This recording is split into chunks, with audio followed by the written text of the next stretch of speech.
him speak. He takes you home. It's a beautiful thing. So our entertainment continues right now with the wonderful and talented and dynamic Austin Broughton as Dr. Martin Luther King Jr. I give you right now Mr. Broughton, or should I say, Dr. King.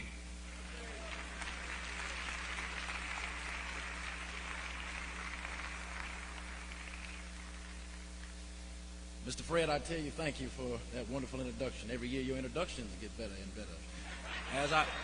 As I listened to Fred's introduction and then thought about myself, I wonder, who is he talking about?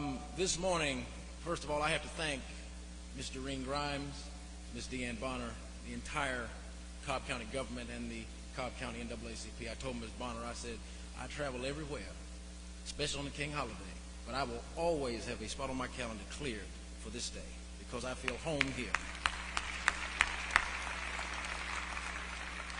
This morning, time will not permit for me to deliver the entirety of Dr. Martin Luther King's last speech, but I feel that it is what needs to be heard again here.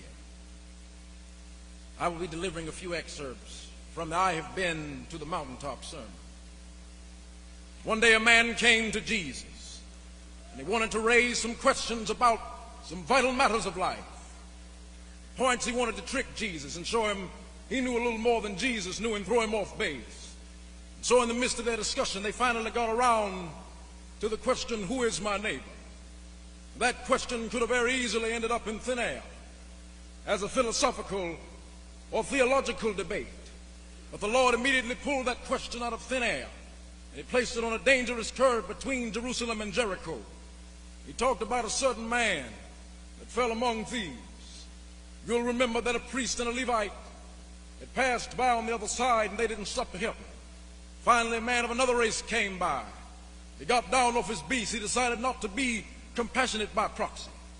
He got down with him. He administered first aid. Jesus ended up saying this Good Samaritan was a great man because he had the capacity to project the I into the thou and to be concerned about his brother.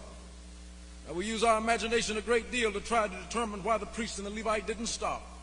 And I'm going to tell you what my imagination tells me.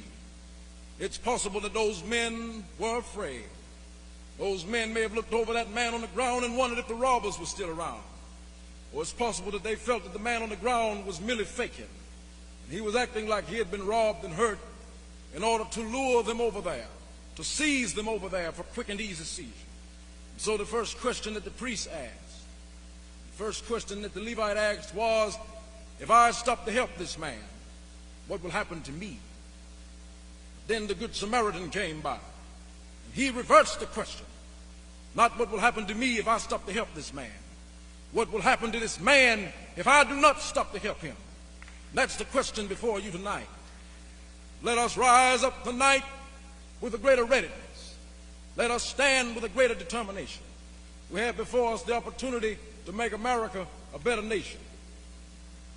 And I want to thank God once more for allowing me to be here with you. As you know, several years ago, I was in New York City. I was autographing the first book that I had written. While I was sitting there autographing books, a demented black woman came up. The only question I heard from her was, are you Martin Luther King? I was looking down writing and I said yes.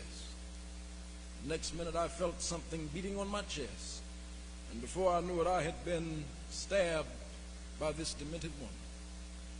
And so I was rushed to Harlem Hospital. It was a dark Saturday afternoon.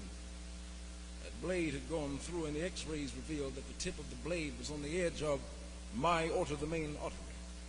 And once that's punctured, you know you're drowned in your own blood. That's the end of it. It came out in the New York Times the next morning that if I had merely sneezed, I would have died. And so it was about 4 days later they allowed me, after my operation, after my chest had been opened and the blade had been taken out, to move around in the wheelchair in the hospital.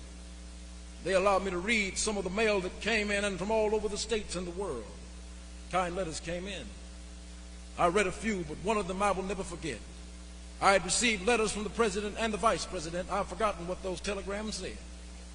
I received a visit and a letter from the governor of New York, but I've forgotten what that letter said.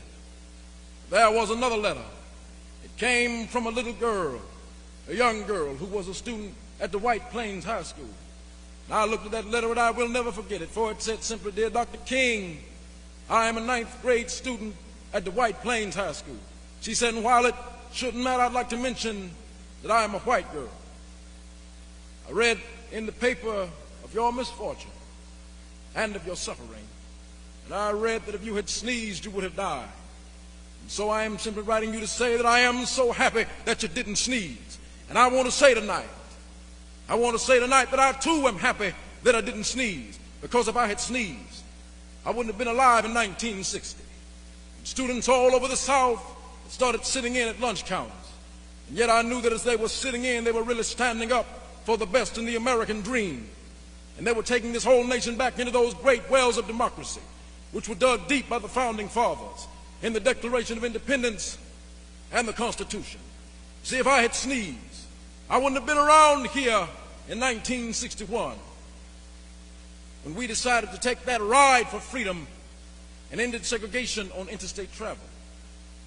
If I had sneezed, I wouldn't have been around here in 1962 when Negroes in Albany, Georgia decided to straighten their backs up. Whenever men and women straighten their backs up, they're going somewhere, because a man can't ride your back unless it is bent. If I had sneezed, I wouldn't have been around here in 1963.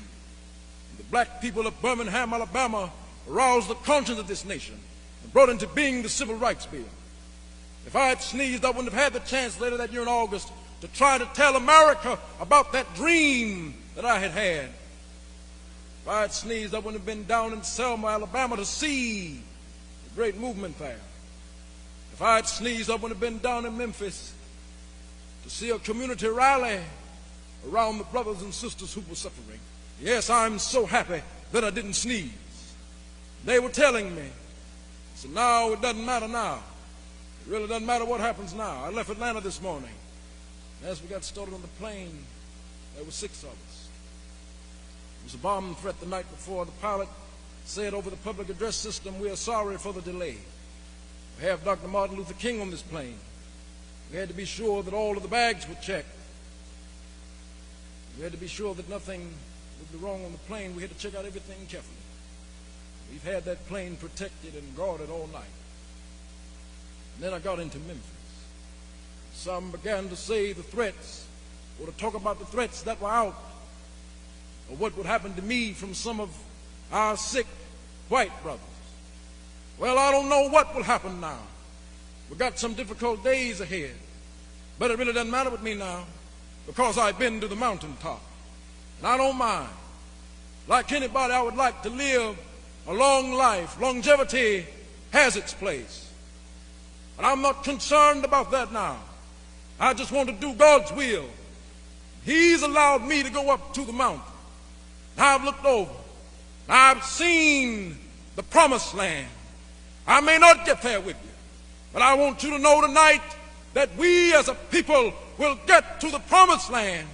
And so I'm happy tonight. I'm not worried about anything. I'm not fearing any man. Mine eyes have seen the glory of the coming of the Lord. Thank you, and God bless you.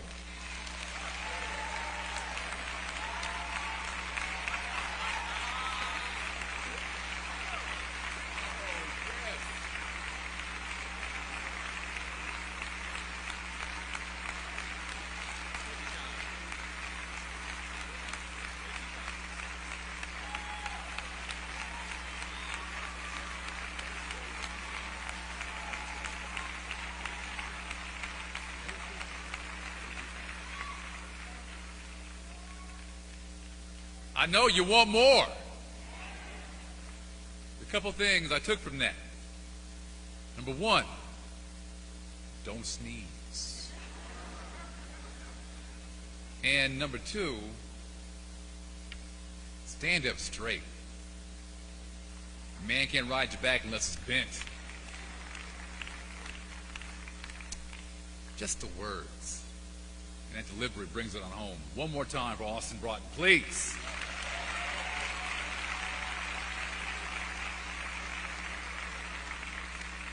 It is now time for the